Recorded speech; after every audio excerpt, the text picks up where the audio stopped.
ನೋಡಿದ್ದೇವೆ. ಮತ್ತು ಅದೇ ಅಪೊಸ್ತಲರ ಕೃತ್ಯಗಳು 7ನೇ ಅಧ್ಯಾಯ 51ನೇ ವಚನ ನಾವು ನೋಡುವಾಗ,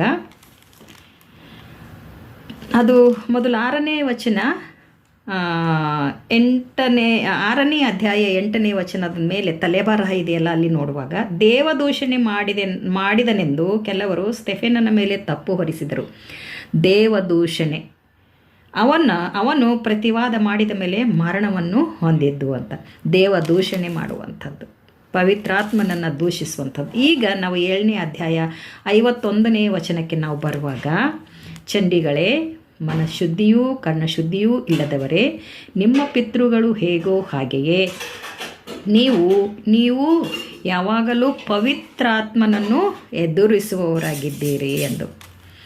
ಪವಿತ್ರಾತ್ಮನನ್ನು ಎದುರಿಸುವವರಿಗೆ ಎಷ್ಟು ಭಯಂಕರವಾದ ಪರಿಸ್ಥಿತಿ ಬರ್ತದೆ. ಯೇಸು ಸ್ವಾಮಿ ತಾನು ಈ ಲೋಕವನ್ನು ಬಿಟ್ಟು ಪರಲೋಕಕ್ಕೆ ಏರಿ ಹೋಗುವಾಗ, ನಾನು ಪರಲೋಕಕ್ಕೆ ಏರಿ ಹೋಗದೇ ಇದ್ದರೆ ಪವಿತ್ರಾತ್ಮನನ್ನು ಈ ಲೋಕಕ್ಕೆ ಕಳುಹಿಸೋದಕ್ಕೆ ಆಗುವುದಿಲ್ಲ ಅಂಥೇಳಿ ತನ್ನ ಶಿಷ್ಯರಿಗೆ ಹೇಳಿ ಪರಲೋಕಕ್ಕೆ ಏರಿ ಹೋಗಿ ತನ್ನ ಆತ್ಮವನ್ನು ಈ ಲೋಕಕ್ಕೆ ಕಳುಹಿಸಿರುವಂಥದ್ದು. ಈ ಲೋಕದ ಜನ ನೋಡಲಿಲ್ಲ, ತಿಳಿಯಲಿಲ್ಲ. ದೇವರ ಆತ್ಮನ ನಮ್ಮ ಜೊತೆ ಇದ್ದಾನೆ, ನಮ್ಮಲ್ಲಿದ್ದಾನೆ, ನಮ್ಮ ಬಳಿಯಲ್ಲಿದ್ದಾನೆ ಎನ್ನುವಂಥದ್ದು ಅರಿಯದ ರೀತಿಯಿಂದ ತಪ್ಪುಗಳು ಪಾಪಗಳು ಮಾಡ್ತಾ ಇರುವಂಥದ್ದನ್ನು ನಾವು ನೋಡ್ತಾ ಇದ್ದೀವಿ. ಇಲ್ಲಿ ಎದುರಿಸುವಂಥದ್ದು, ದೇವರ ಆತ್ಮನಿಗೆ ಎದುರಿಸುವಂಥದ್ದು ಭಯಂಕರವಾಗಿರುವಂಥದ್ದಾಗಿದೆ.